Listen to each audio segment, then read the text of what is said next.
Saúdos, benvidos. Hoxe acompáñanos Ángeles Vázquez, vicepresidenta segunda e conselleira de Medio Ambiente, Territorio e Vivenda. Con ela imos facer unha entrevista que dividiremos en dous bloques. Esta entrevista, ademais de emitirse en Telemiño, podemos leela no diario La Región, pero tamén en Atlántico Diario. Así que verán que as preguntas irán centradas en Ourense, pero tamén nesa zona atlántica. Acompáñame tamén en plató o compañeiro de La Región, Isaac Cruz. Benvido, Isaac. Gracias. E comezamos co bloque de Ourense, conselleira, benvida. Moi boas. A última vez que nos sentamos neste plató falamos moito do programa Resurbe. Que oportunidade está perdendo Ourense Concello nese sentido? Bueno, pois a verdade é que é un gran programa e é un programa que están solicitando a maioría de as cidades e tamén de concellos, non, que teñen un casco histórico. Eu agardo que, bueno, agora que xa estamos asentados dende o punto de vista municipal e que temos un goberno, Ourense non perda esa oportunidade e nós porémonos en contacto co equipo de goberno, co alcalde, para explicarlle unha vez máis, non, que é imprescindible para Ourense. Primeiro porque nós xa estamos acometendo actuacións, temos 6 inmobles que están mercados no casco histórico de Ourense. Eses 6 inmobles ímolos rehabilitar, despois convértense en vivenda pública, revalorízase o que é a zona en sí, pero hai que ir máis aló. Deses 6 inmobles, pois temos 3 xa que sacamos a licitación, o proxecto e tamén a dirección de obra. No momento en que teñamos, pediremos a licencia e eu estou segura de que van a priorizar esa licencia.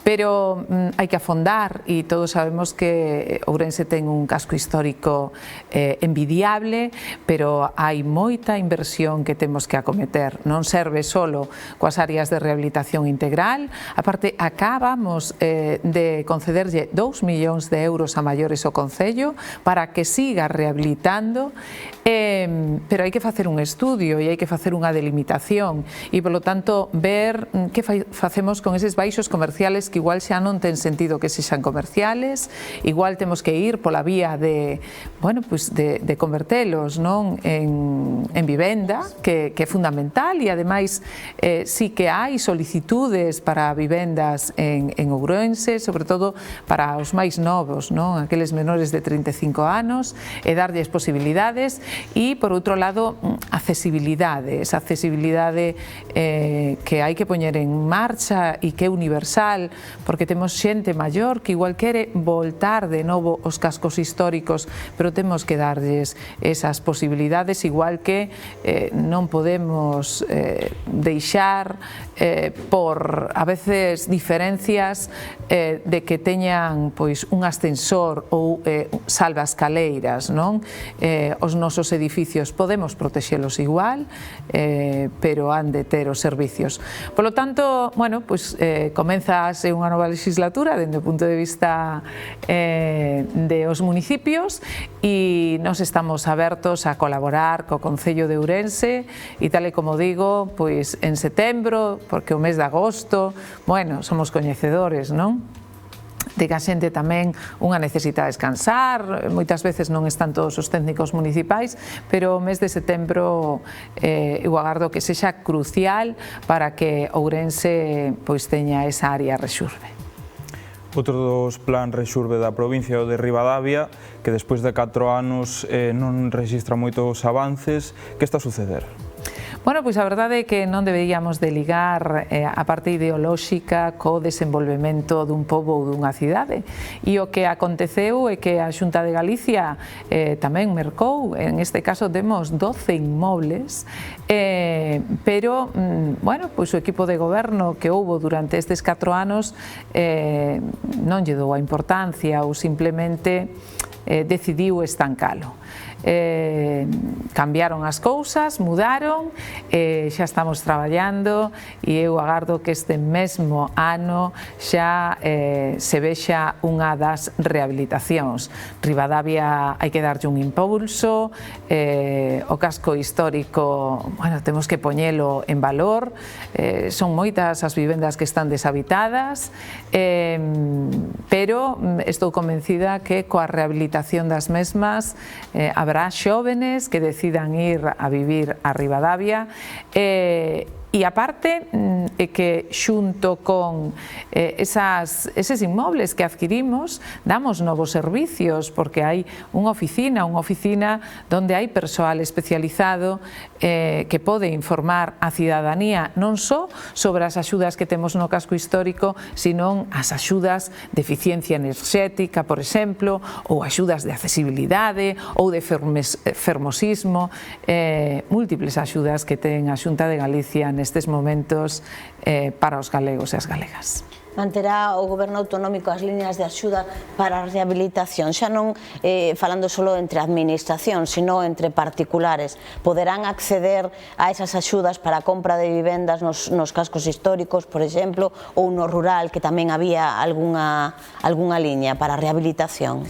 Sin dúbida, un dos eixos claves que ten a Xunta de Galicia é o de vivenda. Sabemos que, bueno, gran parte da nosa vida a pasamos nun fogar, nos queremos seguir construindo fogares, porque iso é seguir construindo calidade de vida, e temos un amplo abano que continuaremos con el pois no ano 2024. O ano 2023 foi un ano espléndido, onde esgotamos todos os créditos, e máis, tivemos que incrementar créditos, e hai que decir que tivo moi bo acollemento todas aquelas axudas destinadas a xóvenes en concellos de menos de 10.000 habitantes, pero pois está ahora mismo en vigor tamén as axudas para mercar en cascos históricos, sin esquecer as axudas para eficiencia enerxética. É por un lado calidade de vida, pero por outro lado tamén é aforro. Falando de chan industrial, en que estado se atopa a ampliación do polígono de San Cibrao das Viñas? Bueno, pois o que queremos dende a Xunta de Galicia é construir un gran cordón industrial ao redor de Ourense, e aí pois temos por un lado San Cibrao das Viñas. Sabedes que temos unha ampliación que verá a luz pois o que é a licitación da urbanización este mismo ano, dende que o Concello aprobe definitivamente a modificación puntual que tiñamos en marcha. Pero non só iso, non? Pois temos tamén Paderne de Allariz, aí dispoñemos de máis de 1 millón de metros cuadrados, temos en licitación o plan estruturante, porque, como sabedes, o que queremos é simplificar e, polo tanto, sacamos adiante unha lei, a Lei de Áreas Empresariales. Eso permítenos, bueno, pois facer unha estrutura do que é o espacio e adaptarnos ás necesidades das empresas. Entón, iremos urbanizando en función da demanda existente e así avanzaremos ata pois ter ese gran cordón industrial que precisa Ourense. O Parque Empresarial de San Cibrao, o polígono de San Cibrao das Viñas, ven reclamando durante moito tempo unha estación de mercancías que lle demanda o Estado. A Xunta apoia esa iniciativa? Sin dúbida, a Xunta apoia esa iniciativa e aí estamos colaborando con eles. Ben, é certo que hai competencias, non? Estas competencias están distribuídas e bueno, agora estamos como nun impasse, e ese impasse fai que non se avance por parte do Goberno Central. Agardemos que canto antes vexa a luz o novo goberno e nos poñemos a traballar, porque se alguén temos que mimar, sin dúbida, son os empresarios. Eles son os que ao final dan eses postos de traballo, e eses postos de traballo despois repercuten tamén nesa política social que impulsa o goberno galego, pero non hai política social se non hai política empresarial. Un dos temas que está suscitando polémica últimamente é o desenvolvemento de parques eólicos na provincia. Varios grupos ecoloxistas están recurrindo ás autorizacións. Cal é a situación actualmente? Bueno, que fixo a Xunta de Galicia a través pois, da Consellería de Medio Ambiente, que en realidade é quen ten as competencias dentro do punto de vista de evaluación ambiental e a declaración as días, non? Foi total transparencia, e cando digo total transparencia é que se dou a coñecer o número de promotores que nos solicitaban parques industriais. Sabedes que, bueno, pois preto dun 50% foi informado desfavorablemente porque non cumplían coas condicións de esa evaluación ambiental, e aqueles que cumplen é que temos que dar a declaración de impacto ambiental favorable. A partir de aí é certo que, bueno, pois hai grupos ecoloxistas e incluso algún grupo político, non? Que non está de acordo, e a min chame moita atención porque estamos nun momento de transición, e ese momento de transición é temos que ir hacia unha enerxía limpia, unha enerxía verde, e isto ven ligado pois coa reducción de emisións. Galicia sitúase na segunda comunidade que máis reduciu as emisións efecto invernadoiro. Estamos agora nun 34%, 30 puntos por enriba da media nacional, pero tamén somos a comunidade autónoma que máis absorbemos carbono. De cada 5 toneladas, Galicia absorbe unha. E iso danos pois, esa calidad fantástica de aire, non? E convértenos nese refuxio climático que están buscando moitas persoas para vivir.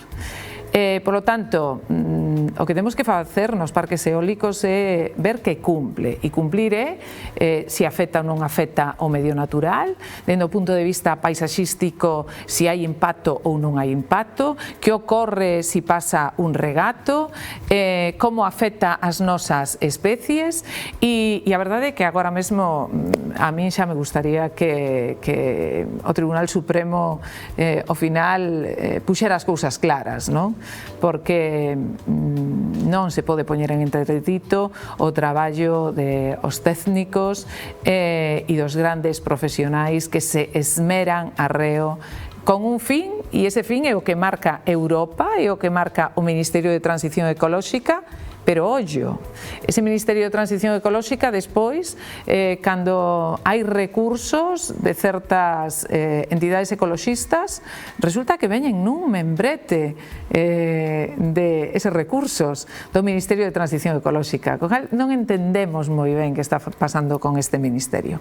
O que si vos digo é que Galicia loitou para que houbera transparencia frente a outros grupos políticos, como foi o caso do BNG, que votaron a favor dun Real Decreto para que non houbera exposición nin participación pública dos proxectos eólicos. Despois recuou ao cabo dun tempo, pero nun principio votou a favor co PSOE e co Ministerio de Transición Ecolóxica. Falaba das nosas especies, hai polémica ou non hai polémica co tema do lobo?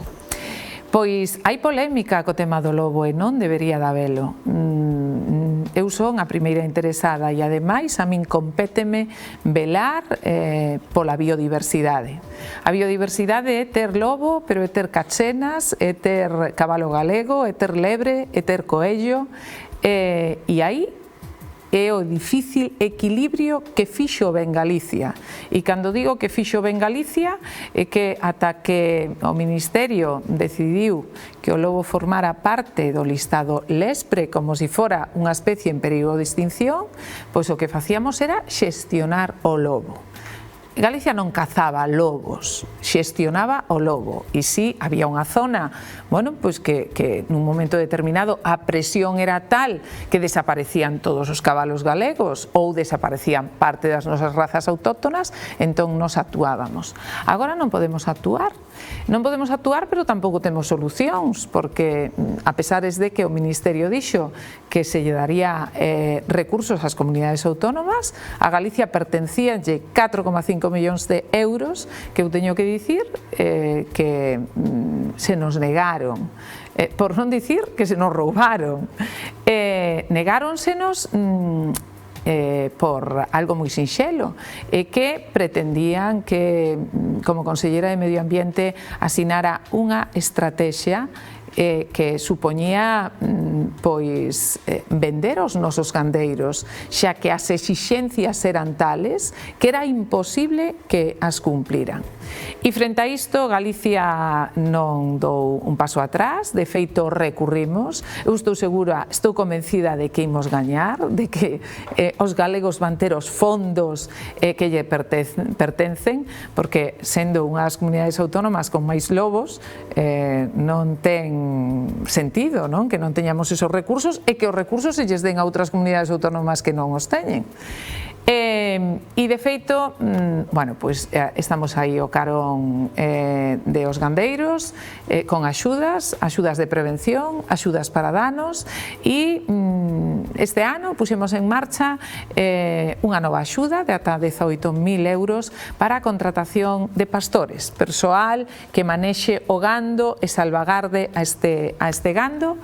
No Consello da Xunta incrementamos os fondos, todas aquelas solicitudes que tivemos concedémolas, e eu creo que unha moi boa opción que foi posta en valor por distintas entidades e incluso por Europa.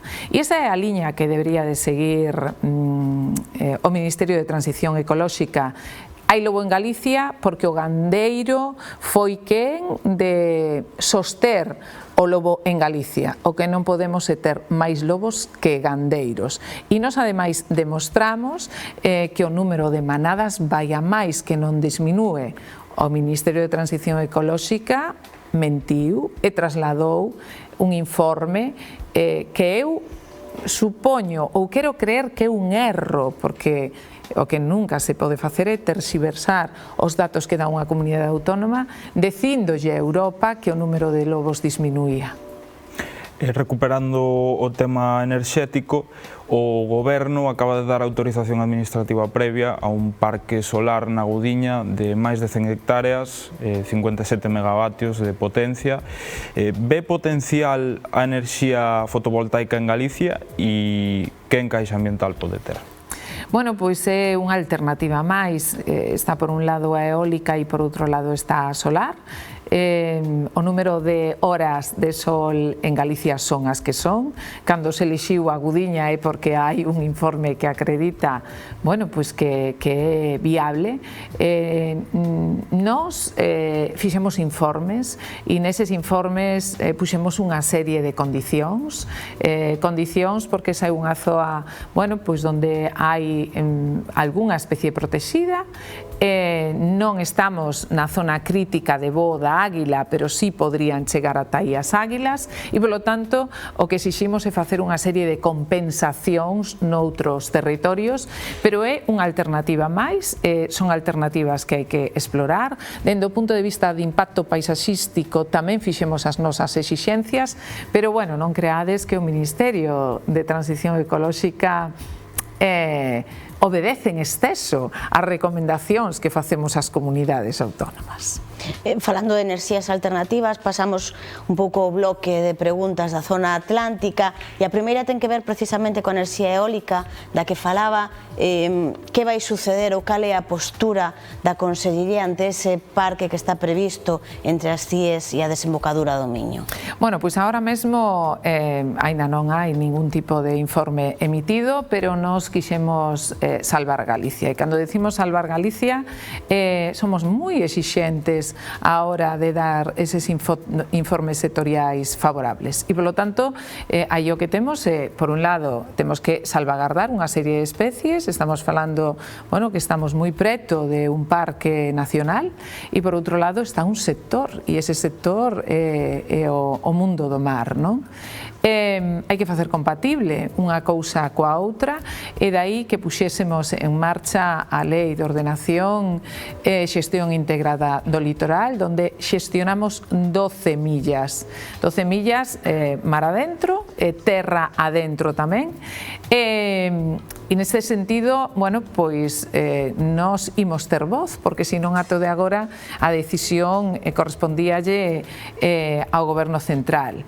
E aí imos exixir unha serie de informes tanto de resiliencia dentro do punto de vista climático como da costa e, por suposto, un informe socioeconómico sobre como pode influir a instalación de un parque desas características na economía do sector.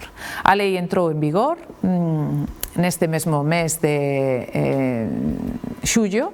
O Goberno Central ten 3 meses para recurrila, polo tanto ten ata o mes de outubro. Eu agardo que sexan conscientes de que Galicia precisa esta lei porque é a comunidade autónoma con máis kilómetros de costa, pero ha de ordenar esa costa e temos que facer compatible a parte medioambiental que é a parte física que temos, coa parte social, pero tamén coa parte económica. Ve vostede opcións de que se aprobe o Plan Xeral de Ordenación Municipal de Vigo este ano? Bueno, pois a verdade é que é unha obrigación do Concello. Todo Concello debe de ter unha planificación. E a planificación debe de partir por ter seguridade xurídica e por ordenar o territorio. Vigo xa leva moitos anos sin un plan xeral, está con unhas normas provisionais. Esas normas teñen unha data de caducidade, é setembro deste mesmo ano. Dende o minuto cero puxémonos a disposición do Concello de Vigo, porque non é poñernos a disposición do Goberno de Vigo, é poñernos a disposición dos vigueses e das viguesas.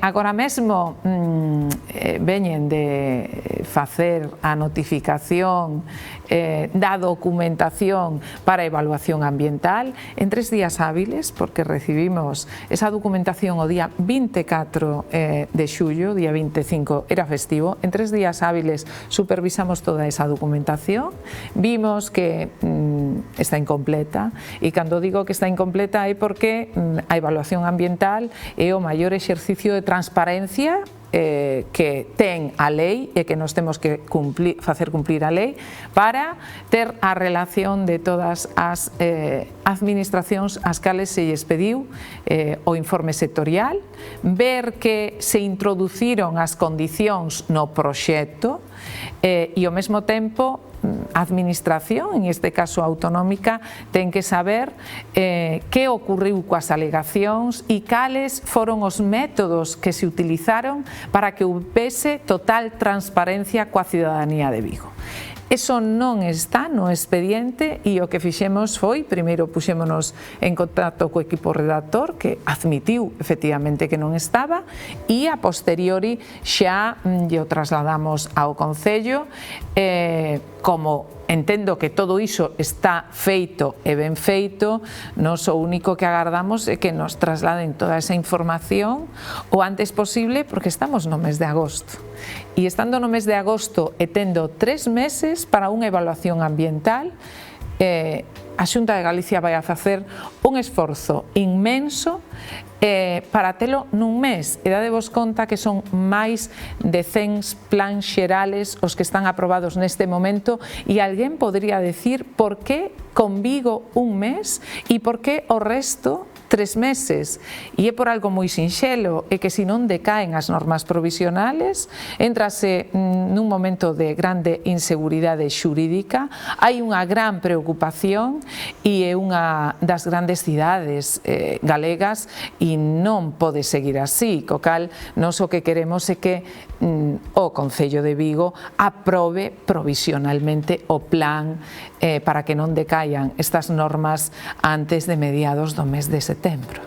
Eso que se teme que suceda en Vigo xa sucedeu en Ourense. En Ourense xa non temos normas provisionais, estamos cun plan dos anos 80. Xa non vou preguntar se cree que se vai aprobar neste ano, que sería imposible, e neste mandato ve viabilidade. Bueno, pois eu creo que chega un momento que a sensatez ten que imperar e e ha de ser viable polo ben de Ourense, e Ourense non pode seguir nesta situación, non é bo para Ourense, e polo tanto os políticos temos que deixar a un lado certas cousas e velar polo futuro da nosa cidade. Eu o que si me comprometo é a poñer a disposición pois todo o saber da Dirección Xeral de Urbanismo para que o planeamento de Ourense, que iba ben encamiñado pero que nun momento determinado se tornou, pois vexa a luz e que nesta legislatura, porque neste ano é imposible, nesta legislatura Ourense tamén teña plan xeral. Volvendo a Vigo, cando se vai realizar a segunda parte da urbanización de Navia e cales son os prazos previstos? Bueno, pois estamos traballando arreo. Houve unha demora tremenda por parte do Concello, non sei por qué, nin cales eran os motivos. Dame a impresión de que a Caballero lle dá pavor ter un segundo Vigo, e este vai a ser un Vigo amable, un Vigo Navia, é un Vigo que se necesita neste momento, que cumple dende o punto de vista medioambiental, de accesibilidade, con rutas para poder facer en bici, coa plantación de moitas árbores, pero sobre todo vivenda. É un clamor, Vigo necesita vivenda. Non está tendo toda a vivenda que precisa, primeiro porque non ten un plan xeral, e ao non ter ese plan xeral, bueno, pois a construción de vivenda foi esmorecendo, pero sobre todo necesita vivenda protegida. Son 1.600 vivendas, agora mesmo nos temos en licitación a urbanización do primeiro polígono. Esa licitación, a súa adxudicación e, polo tanto, despois posterior urbanización vai haber a luz no mes de setembro, é dicir, xa se vai poder empezar a urbanizar Navia no mes de setembro, pero a par nós xa estamos quitando pois os concursos para a vivenda pública. Xa adxudicamos o primeiro lote, digo o primeiro lote porque temos 6, 5 deles son licitacións onde para facer o proxecto, redactar o proxecto e a dirección de obra. Unha xa temos o proxecto e a dirección de obra e, polo tanto, agora xa estamos licitando a obra en sí e xa poderíamos empezar este mesmo ano a urbanización e a construción das primeiras vivendas públicas. Neste primeiro polígono vanse construir 207 vivendas públicas con unha inversión moi importante. Solo que a urbanización do polígono 1 son 14 millóns de euros, nas primeiras vivendas 7 millóns de euros e así paulatinamente hasta completar os 3 polígonos, pero sin dúbida vai a ser un antes e un despois, e agora que se comeza unha legislatura eu agardo que se axilice canto antes as licencias, se o único que pedimos non son participación económica, si que o fixo todo a Xunta de Galicia. A Xunta de Galicia expropiou, a Xunta de Galicia fixo os proxectos, a Xunta de Galicia vai urbanizar, vai a construir a vivenda pública, non pedimos financiación ao Concello, o único que lle pedimos ao Concello é que axilice as licencias. E onde cree que está, cales son esas diferencias que existen, que parecen insalvables en moitos momentos entre o Concello de Vigo e a Xunta de Galicia? Ademais dos colores políticos. Crédeme que cando se fala de vivenda, cando se fala de seguir loitando polos concellos, polo benestar, non hai ideoloxía política, non pode existir ideoloxía. A Xunta de Galicia goberna para todos por igual e goberna tamén para Vigo, e se non somos quen de axilizar en Vigo, nada ten que ver con nós. O gallá eu poidera autoconcederme licencias, pero non podo, dependo de alguén, e neste caso é o Concello. A min gustaríame meter a veces na cabeza de Caballero, pero como non son quen, non sabría darvos respostas ao porqué desta demora, e que foron anos anos para sacar adiante un plan parcial cando se fai en meses e non sabemos moi ben cal é o motivo. Eu creo que a Caballero vaille ben dicindo que a Xunta pois non está con nós, cando en realidade non hai máis que ver os proxectos e os números e ver toda a inversión que se realiza en Vigo e por enriba do Concello, da Diputación e do Ministerio, sin dúbida, a Xunta de Galicia quen máis invirte en Vigo. Que opina de que o Concello de Vigo xa non queira optar a Patrimonio da Humanidade? Bueno, a verdade é que foi unha mala praxis desde un principio. Non tiña sentido. Había unha convocatoria presentada. O que hai que facer é unir forzas. O que non podemos é ir partindo as forzas, porque ao final o camiño faise máis complicado e polo tanto eu supoño que se percataron de que non tiña sentido e dicíamolo ademais dende un principio. Hai unha convocatoria, a Xunta posicionouse, imos polo bo camiño, vayamos xuntos porque é polo ben de Vigo, de Pontevedra, é polo ben de Galicia. Non queremos ir xuntos? Bueno, pois entón alguén ten que quedar atrás e neste momento o Concello o que decidiu agora posicionarse con un xeoparque. A Ribeira Sacra volverá a optar. Na Ribeira Sacra o problema pode estar quizáis en que non problema, sino a diferencia é que abrangue dúas provincias diferentes, dúas deputacións que competiron de algún xeito por presentar candidatura e a Xunta por outra parte, non? En que momento estamos agora mesmo? Bueno, pois primeiro temos que dicir que estamos nun momento espléndido dende o punto de vista de carácter medioambiental, de turismo sostible, de actividades múltiples, con un plan que está desenvolvendo a Xunta de Galicia, de fermosismo, de publicitar de cara ao exterior esa xoia magnífica.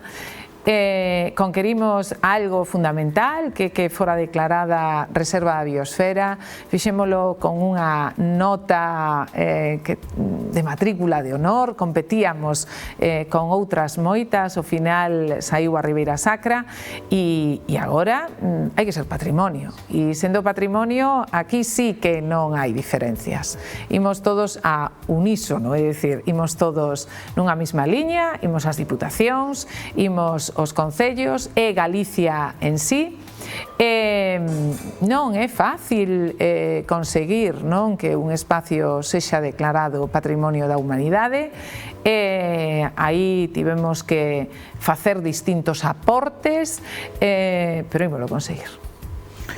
Acaba de entrar en vigor a nova lei do litoral, que foi aprobada sen o apoio da oposición. Hai conflito con esta lei? Non debería haber conflito, primeiro porque foi moi participada, a transparencia foi total e absoluta, decidimos que había que legislar porque dende o Goberno Central a percepción que tiñan nos últimos meses non era unha percepción técnica nin científica, era unha percepción totalmente ideolóxica.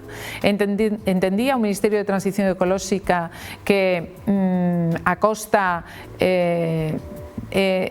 non pode haber nela vestixio humano, negóusenos incluso a posibilidade de poder cambiar tubaxes de abastecemento de auga ou de saneamento. Era ilóxico todo o que estaba acontecendo.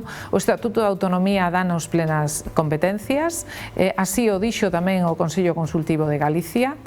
Dixemos ao Goberno Central o que queríamos facer, que participaran con nós e ao final fixemos o que tiñamos que facer, pero é certo que fomos ambiciosos e ambiciosos porque legislamos en todos os eidos, somos a primeira comunidade en facelo, mar adentro e terra adentro. Son 86 concellos, a metade da poboación galega vive neses 86 concellos, non vive de costas ao mar, vive co mar, E a min o único que teño que lamentar é que, bueno, pois que non foran valentes e non estiveran ao carón dos galegos tanto o PSOE como o BNG. Ao final é unha abstención que non é dicir nin estou a favor nin estou en contra e digo, pero por que non nos podemos unir dunha vez por todas para fortalecernos cando en realidade o que imos facer é protexer máis a costa?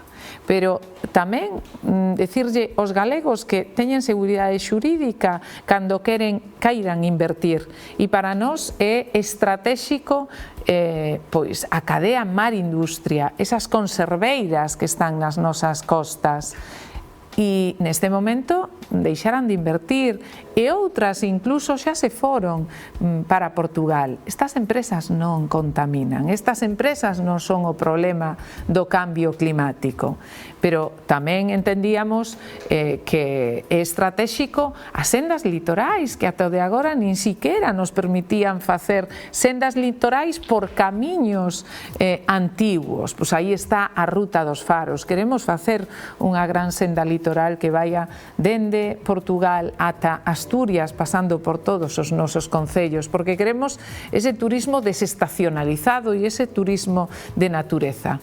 Pero por outro lado, si falamos de medio ambiente, o que non podemos permitir é que haxa vivendas ou inmobles que estean esmorecendo na costa porque non lle deixamos dar un segundo uso. Rehabilitemos eses inmobles, démoslle un segundo uso, porque pola contra, senón, vanse convertir en residuos. Polo tanto, a ver, é unha lei que ten unha base de carácter científico. A partir de aí, pensamos no que a tradición, o noso modo de vida, pero tamén o benestar dos galegos, as nosas praias. Vamos a sacar adiante un plan especial de praias, un plan especial das nosas rías. Agora mesmo xa temos un visor onde cada galego pode saber en cada punto da costa si ten unha parcela, si está en máxima protección, si podemos mellorala dende o punto de vista da restauración ou nunha zona de portos xa non ten sentido a renaturalización. O que temos que facer no porto é humanizar. E con esta lei pois podemos permitir cousas como que agora pois se nos informou desfavorablemente, non? Encambados, por exemplo, non? Aí no porto que xa, bueno, pois se quitaba incluso a posibilidade de que todo aquilo que se facía no porto pois restauralo para facelo mellor. Acabase o noso tempo e quería que a última pregunta, aínda que sei que non é responsabilidade exclusiva da Consellería de Medio Ambiente, pero si é unha política transversal en todas as consellerías, quería abordar o tema dos incendios. A estas alturas, o ano pasado, en Ourense xa vivíramos un dos peores dramas que vivimos nunca, que foi o que sucedía en Valdeorras. Tamén sei que vostede foi unha das primeiras persoas que visitou a zona e non sei se a Consellería sigue de cerca como está evolucionando esa zona. Bueno, pois foi, o ano pasado efectivamente foi dramático. Cando hai un problema, a Xunta de Galicia ten que estar ao carón dos galegos e houve un problema, e ese problema é que, bueno, pois moitas vivendas foron sofocadas e polo tanto por incendios e a xente quedouse sin vivenda. A veces era a primeira vivenda e outras veces unha segunda vivenda, pero tiveron que facer un esforzo para tela. Puxémonos a traballar e eu creo que nun mes tiñamos os recursos necesarios para que puxeran rehabilitar e reconstruir esas vivendas e agora mesmo, bueno, pois xa están reconstruindo parte desas vivendas. Estivemos ao carón dos concellos para facer os desescombros necesarios, porque é certo que no medio desas vivendas igual había outras que estaban abandonadas e, polo tanto, acabaron no chan, había que facer os desescombros necesarios. Aí houve unha participación, bueno, pois de distintas consellerías. Por suposto estaba a Consellería de Medio Rural. No meu caso, o que me competía era o o eido da vivenda, pero bueno, pues tamén estaba a vicepresidencia primeira, non? Con outra serie de axudas para os concellos. O que agardamos é que non volva a suceder. O esforzo que fai a Xunta de Galicia de prevención e de ter a profesionais, crédeme que non o fai ningunha outra comunidade autónoma. E o que temos é que evitar os incendios. Levamos un verán tranquilo, é certo que tamén levamos un verán típico de Galicia, non? Donde orballa pola noite, donde por agora non chegaron pois eses ventos que a veces propician que un pequeno foco se convirta en un gran incendio. Aínda nos queda moito verán, pero eu estou convencida de que cada vez o galego está máis concienciado á hora de porse en contacto rapidamente para decir que hai un incendio. Noutros casos, porque se perseguen máis os incendiarios, porque cada vez temos máis cámaras ubicadas estratégicamente e, polo tanto, hai un maior control, hai moitísima prevención e eu agardo que este sexa un verán tranquilo.